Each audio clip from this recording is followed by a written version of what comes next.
Oke, saya izin kembali record karena eh, apa namanya?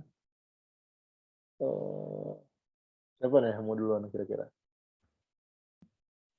Dari genap Kelompok 3 aja, Pak. Satu, Ya, Pak. ya. Kelompok 3 sudah siap, Pak.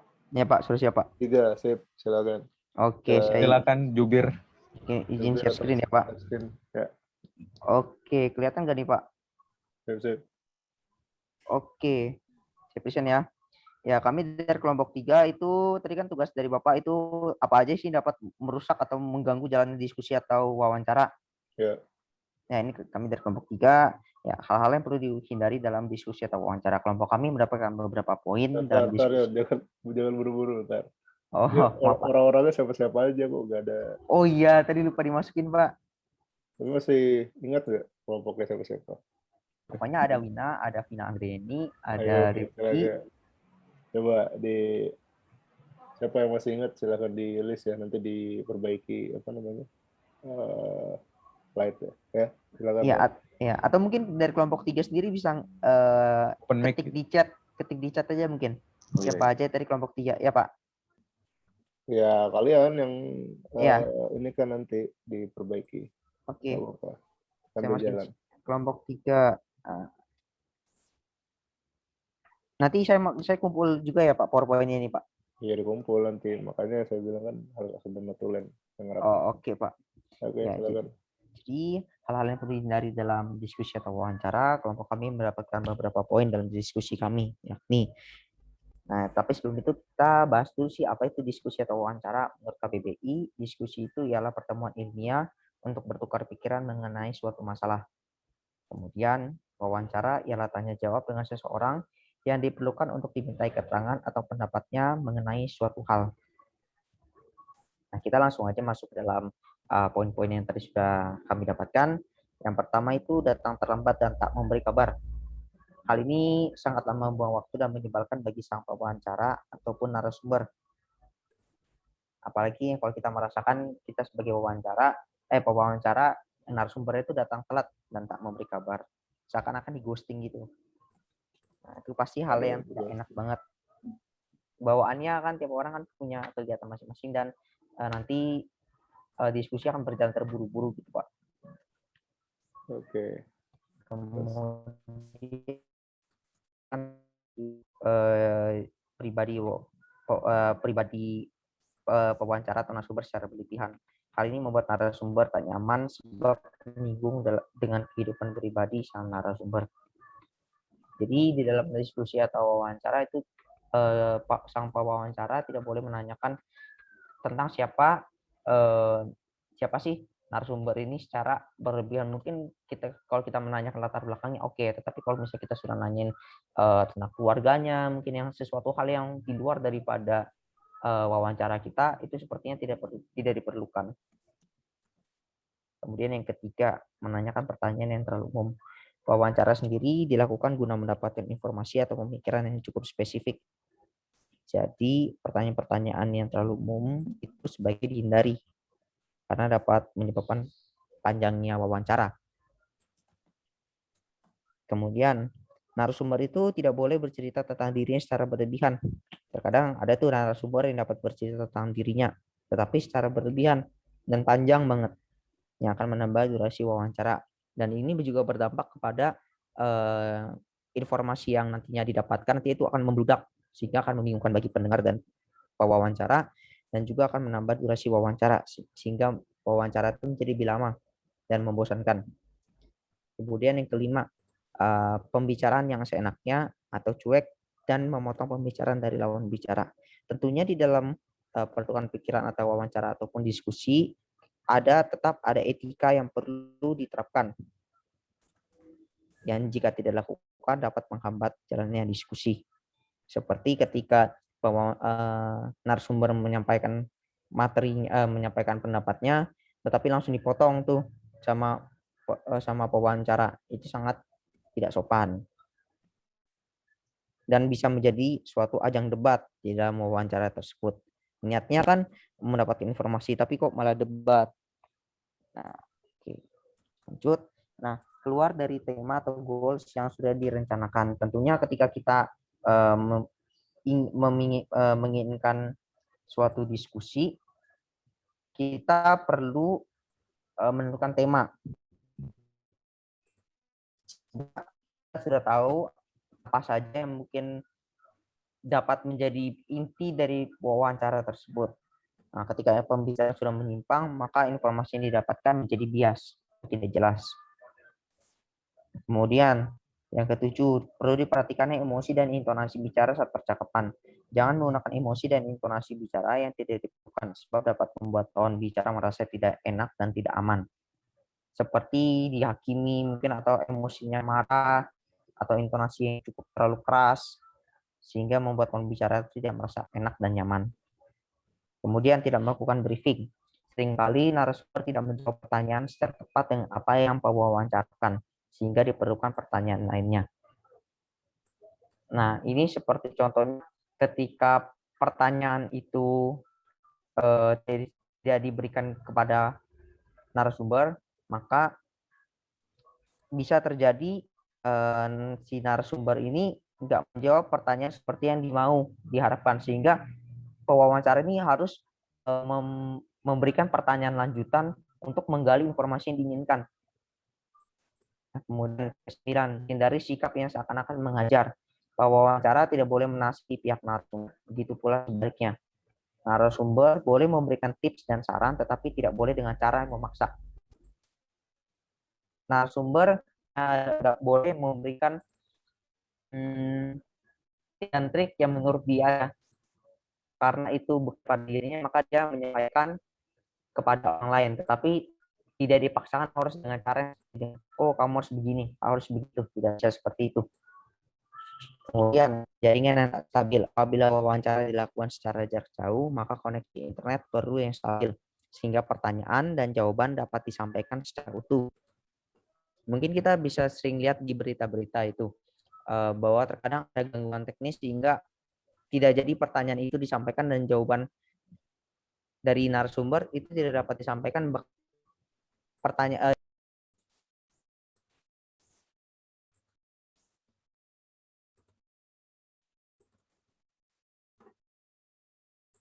Halo? Lah, Diona mana nih?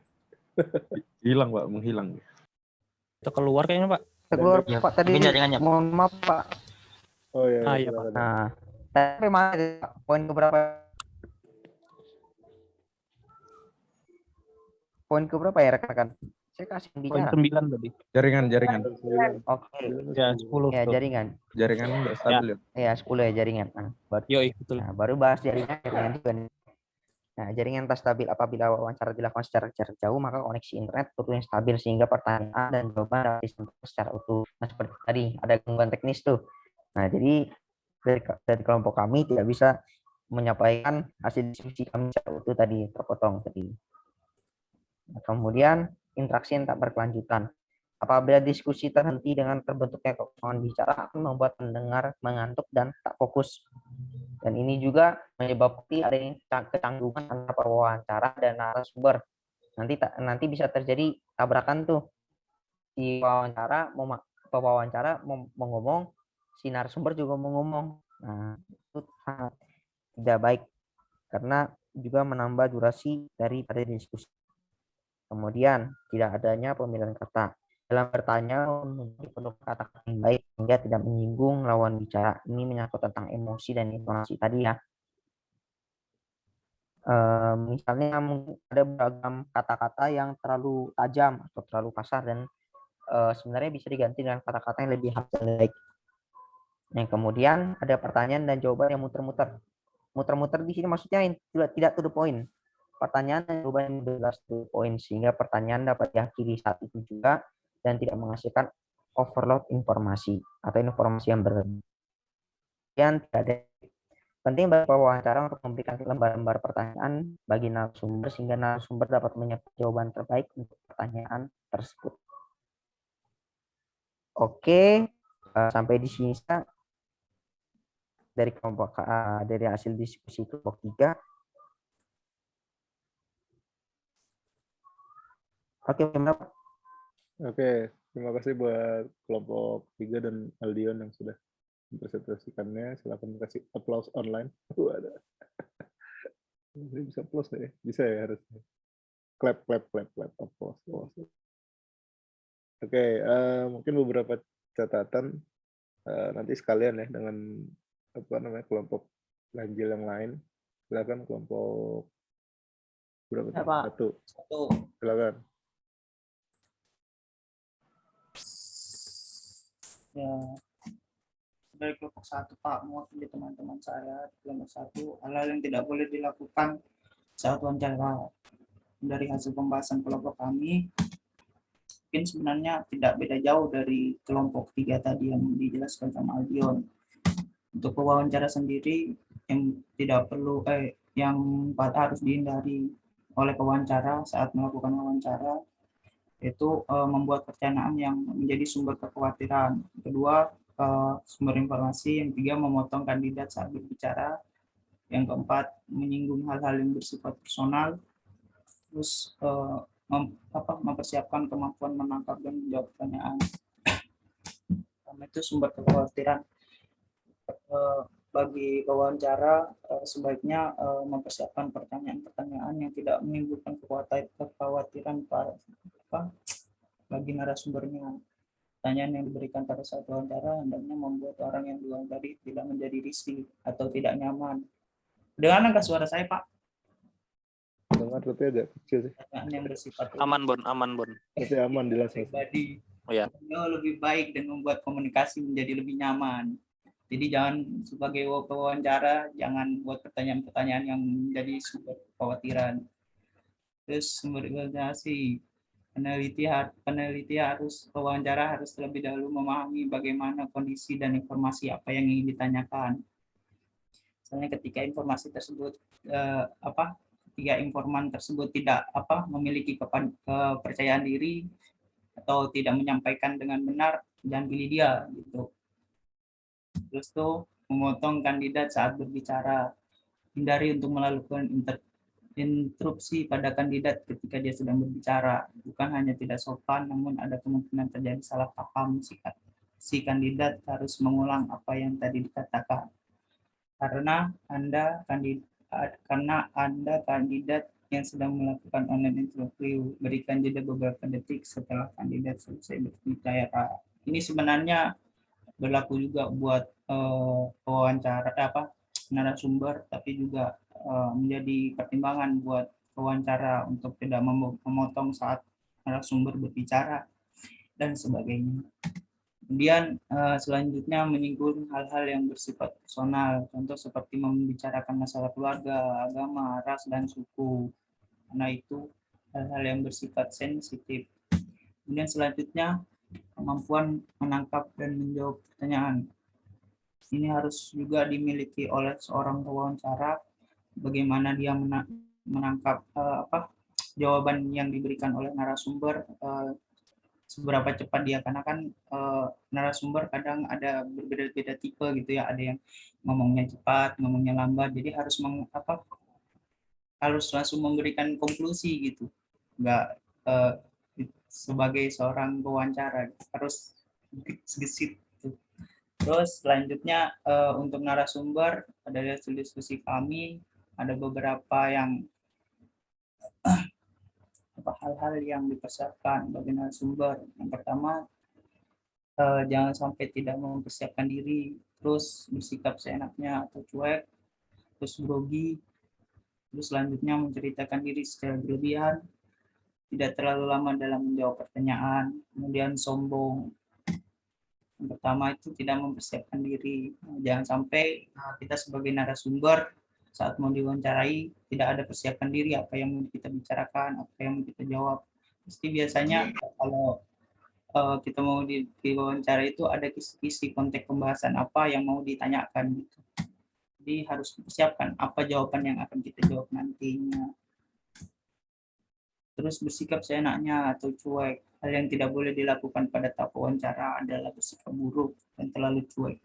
Ada beberapa sikap yang tergolong buruk dilakukan, terutama saat menghadapi tahapan wawancara. Salah satunya mengangkat telepon saat tengah menghadapi tahap wawancara. Terus yang selanjutnya ada grogi. atau nervous, sikap grogi hingga menimbulkan masalah fisik seperti gemetar, keringat dingin, pucat, dan sebagai masalah hal yang sering dialami saat melakukan wawancara. Sikap ini membahayakan penampilan hingga keberhasilan suatu wawancara. Saat gugup, banyak hal-hal yang akan menjadi kacau dan rusak, hingga memberikan persepsi kurang baik wawancara. Untuk grogi sendiri ini berbagai macam hal yang bisa dilakukan, baik setiap individu itu punya caranya masing-masing untuk mengatasi grogi. Selanjutnya ada menceritakan diri secara berlebihan. Menceritakan diri secara berlebihan akan membuat lawan bicara ilfil serta membuat tahapan wawancara menjadi tidak efektif. Menceritakan diri secara berlebihan.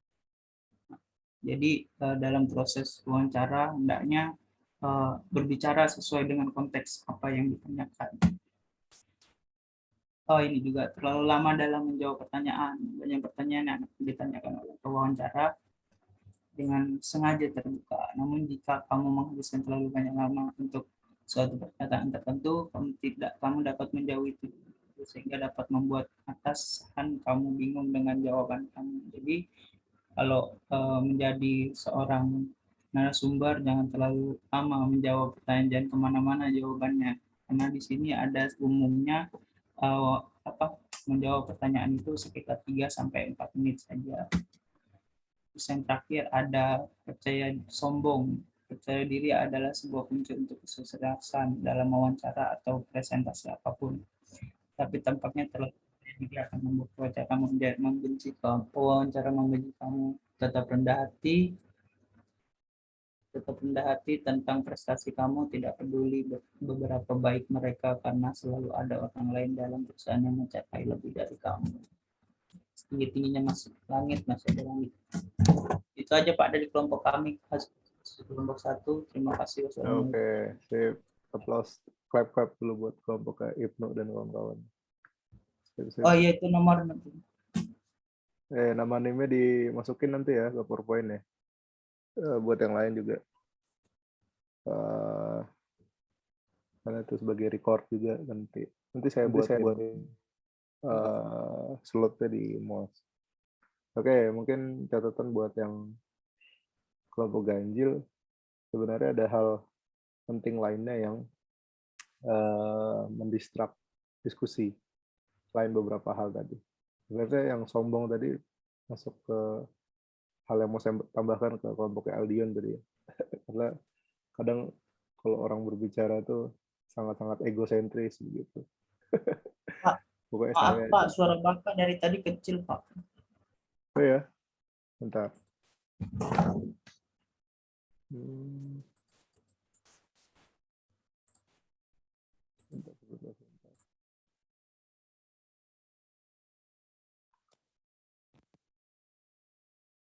Aman? Sudah? Aman, Pak. Ya, paling yang ditambahkan tadi masalah sombong ya. Kadang orang tuh terlalu egosentris gitu kalau misalnya ngobrol atau jadi narasumber. Ya kadang saya juga begitu, tapi itu jadi perhatian bersama sama soal apa sih namanya requirement atau kesepakatan sebelumnya atau kebutuhan dan batasan itu harus dijaga sampai akhir. Tadi juga ada persiapan ya kalau nggak salah di apa namanya di Aldion tuh tadi briefing dulu apa segala macam. Kalau misalnya itu di break atau dilanggar, nah itu udah pasti nggak fokus lagi diskusinya gitu. Oke, terima kasih buat kelompok ganjil. Silakan kelompok genap, kelompok 2 atau kelompok 4 duluan yang mau presentasi. Nggak usah lama-lama ya, langsung poin-poinnya aja. Silakan.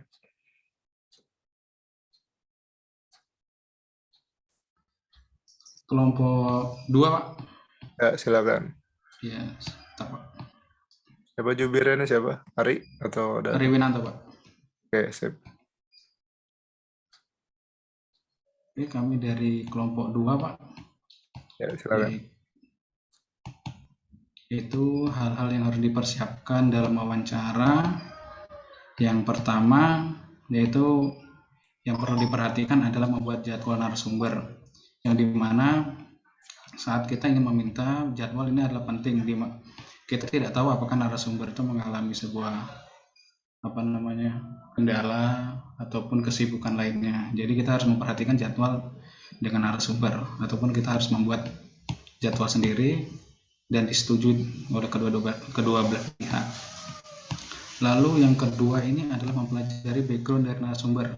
Jadi misal kita ingin mencari informasi dari sebuah narasumber, misal di ahli dari IT, kita harus mempelajari rekam jejak dari narasumbernya apa, supaya nanti saat kita bertanya, beliau memahami betul apa yang kita tanyakan dan apa yang ingin kita dapatkan. Lalu yang ketiga itu adalah menyiapkan topik materi wawancara serta pertanyaan, yang dimana jika kita tidak menyiapkan sebelumnya, dikhawatirkan pertanyaan saat wawancara ini akan lepas dari struktur yang kita buat. Lalu pertanyaan. Jadi pertanyaan ini kita tidak boleh juga menanyakan hal-hal ataupun menyorot sesuatu yang bersifat privasi ataupun memojokkan dari narasumber. Lalu yang keempat adalah memahami topik yang akan dibahas. Kita harus memahami apa yang harus kita bahas bersama narasumber. Jadi takutnya nanti jika kita tidak memahami, narasumber pun akan mengalami kebingungan. Lalu ada poin kelima, itu menyiapkan alat untuk merekam atau mencatat setelah wawancara. Jadi alat perekam ini sangat penting, di mana saat melakukan wawancara kita tidak harus fokus menyiapkan alat tulis, yang dimana kemungkinan narasumber akan memberi pernyataan itu sangat cepat. Jadi alat perekam ini sangat penting selama sesi wawancara. Lalu ada poin ke-6, menjaga mempersiapkan attitude yang baik dalam wawancara. Jadi di sini kita harus menjaga mood dari narasumber, yang dimana kita harus menjaga attitude. Jika kita tidak menjaga, dikhawatirkan bahwa narasumber ini akan tidak mau memberikan sebuah informasi. Yang ke-7, menentukan tema, judul episode. Nah, misalnya kita ingin mencari narasumber, kita harus menentukan temanya apa dulu. Apakah tema kita tentang perikanan, dunia IT, ataupun dunia pertambangan. Lalu poin ke-8 yaitu membuka wawancara atau pembuka wawancara dan ucapan terima kasih kepada narasumber yang telah memberikan informasi yang kita butuhkan. Lalu poin ke-9, ya mungkin ini agak terbalik Pak, mungkin ini harus poin ke-8, yaitu menyiapkan tempat yang nyaman untuk narasumber, di mana adalah tempat yang nyaman untuk dapat narasumber itu memberikan informasi. Kita harus menyiapkan tempat yang tidak begitu ramai, Pak. Oke, itu dari kelompok 2. Sekian Pak.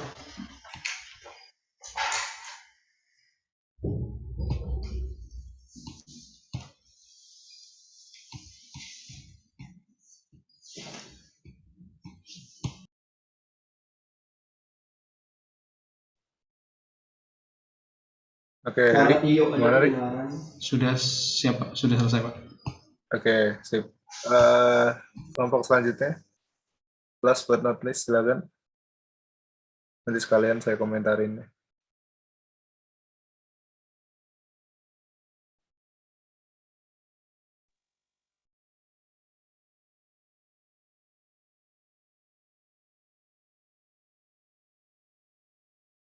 Siapa jubirnya nih? Halo?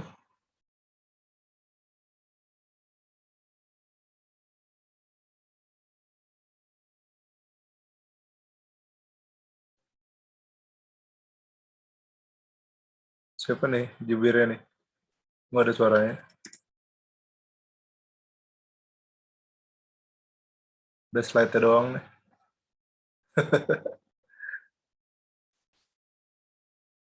Satu suara saya malah yang nggak kedengaran.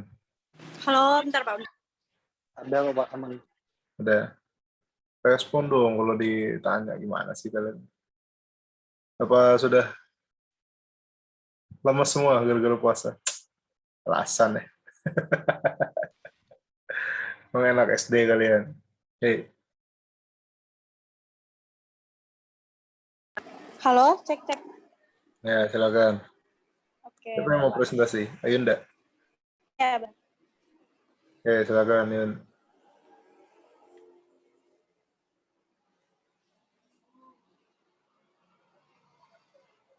Baik.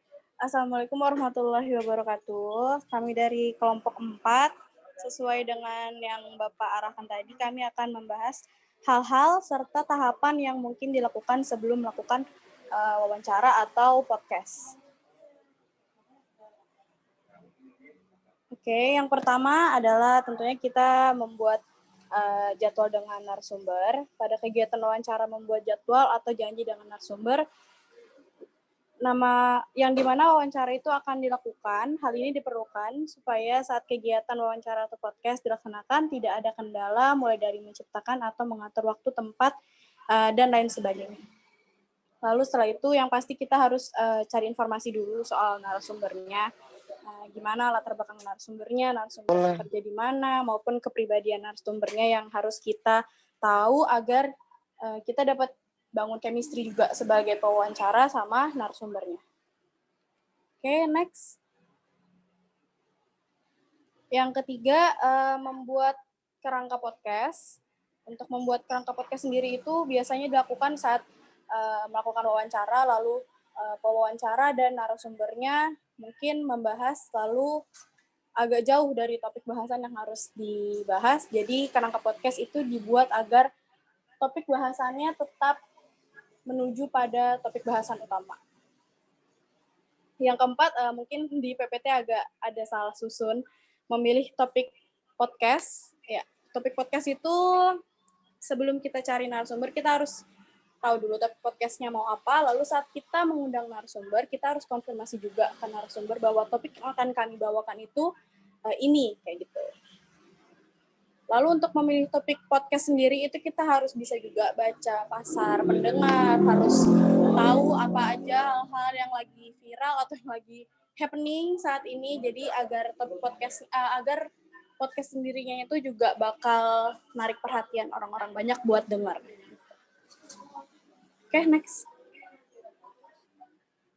Yang kelima, membuat konten podcast dengan saksama. Oke, setelah persiapan yang dilakukan, lalu jangan lupa juga buat siapin hardware maupun softwarenya buat editing atau buat rekaman dulu, buat rekaman, mikrofon, dan segala macamnya. Pewawancara juga nyiapin daftar pertanyaan, lalu nyiapin software buat editingnya nanti. Setelah itu, membuat konten antara pewawancara dan narasumber dengan melakukan rekaman secara seksama. Oke, next. Yang keenam, menulis intro dan outro. Ini mungkin dilakukan nanti saat editing ya. Jadi intro itu kalimat pembuka pada setiap podcast Anda. Sorry. Ya, setiap podcast Anda, sedangkan outro itu adalah kalimat penutupnya. Jadi setiap podcast, keduanya itu pasti ada dipakai di setiap episode podcast yang nanti bakal dibuat sama pewawancara. Sebagai contoh, intronya, itu dibaca juga nggak? Mana tadi? Iya. Mas Fikri. Ya, misalkan Mas Fikri bilang gini, ya kayak Pak Bambang kalau di podcast kan, Bismillahirrahmanirrahim, Assalamualaikum warahmatullahi wabarakatuh, ya kembali lagi kita, gitu-gitu. Itu kalau intronya. Baru kalau ini outro-nya, itu sama ya, salam penutup, dan sebagainya macam, kayak gitu. Oke, next. Mulai merekam, ini udah tadi saya bahas. Setelah menulis intro outro, ini tiba saatnya untuk mulai merekam. Dalam merekam ini usahakan tidak ada suara lain yang masuk selain suara Anda dan suara narsumnya. Jadi harus berfokus, maka dari itu kita harus maksimal buat nyiapkan peralatan saat rekaman. Oke. Editing. Setelah selesai merekam, selanjutnya adalah melakukan editing pada audio yang bisa diedit itu antara lain menghapus bagian yang salah maupun bagian yang terlalu lama pengucapan seperti atau atau gitu. melakukan penambahan efek tertentu, yaitu agar lebih menarik ya. Yang biasa kami lakukan adalah dengan memberikan efek normalis pada aplikasi Audacity. Mengkonversi format audio menjadi MP3, lalu memberikan meta tag pada audio Anda seperti nama artisnya, album atau nomor track, tahun produksi, tahun rekaman, dan sebagainya. Next. Edit rekaman dengan editing software profesional. Editing rekaman itu dilakukan untuk mendapatkan hasil rekaman yang dengan kualitas terbaik serta jernih. Suara latar yang sekiranya mengganggu, hal-hal yang perlu diedit, antara lain bagian yang salah, jeda, menambahkan efek, mengkonversi format yang tadinya audio menjadi MP3, menambahkan meta tag, misalkan album, nama artis, editing suara, dan sebagainya. Yang terakhir yaitu publish. Setelah serangkaian kegiatan yang dilakukan dari mulai mempersiapkan, rekaman, editing, dan lain-lainnya, yang dilakukan selanjutnya adalah publish atau memproduksi podcast tersebut. Oke, mungkin itu dari kelompok 4. Mohon maaf karena banyak kekurangan dan pembuatan yang lumayan mendadak. Terima kasih, itu dari kelompok 4. Wassalamualaikum warahmatullahi wabarakatuh. Oke, waalaikumsalam ya. Ya ada mispersepsi ya, tapi ya it's okay, nggak masalah gitu ya. Kenapa ada video yang saya share kemarin? Karena itu tahapan apa ya? Secara ringkasnya lah ibaratnya gitu. Tapi yang jadi catatan adalah di anak-anak semester kemarin itu secara teknis itu bagus sekali bahkan. Masalah poster, masalah apa namanya publishing, terus juga promo dan lain-lain. Tapi yang jadi masalah obrolannya dan cara mempersiapkan obrolan itu benar-benar random sekali. Dan itu saya nggak mau kejadian di kalian. Makanya bahasan kali ini ada, dan nanti di minggu depan di anak-anak NIM genap itu berkaitan sama benar-benar apa namanya masalah flow percakapan. Jadi nanti mereka bakal bahas itu. Tapi ya it's okay, nggak masalah. Makasih buat Ayunda dan juga Ari tadi pembahasan persiapannya gitu. It's such a good effort gitu ya. Dan kenapa tiba-tiba? Karena ya supaya dikerjain. Karena kalau misalnya lunggu-lunggu lagi kayaknya Oh iya. Ya saya selalu senang ibaratnya dengan jam kosong gitu ya. Tapi ya kalau terlalu kosong kayaknya nggak terlalu baik juga gitu. Makanya saya kasih sesuatu yang apa namanya tiba-tiba dan lain sebagainya. Oke, terima kasih banyak semuanya, dan ini nanti bakal tayang juga di YouTube saya. Mungkin ada beberapa penyesuaian nantinya untuk bisa dipelajari kembali dan jadi masukan yang baik untuk teman-teman yang lain. Dan jangan lupa PowerPoint-nya dilengkapi nama NIM-nya tadi ya. Ini masih ada yang berkelahi nih di apa namanya di chat, udah disiapin semuanya kelompok 1 2 3 4 nama-namanya, atau ada yang Aman Pak, aman ya? Oke. Aman, Pak. Pak, jangan di-quit dulu, Pak. Masih ngelis. Ya, sip. Oke, mungkin itu, terus juga untuk PA, proyek akhirnya, saya mau ngobrol dulu sama Bu Alma ya, karena saya mau membalancing apa namanya beban kalian di awal semester kemarin dengan di part saya, karena terlalu banyak drama dan beban sepertinya.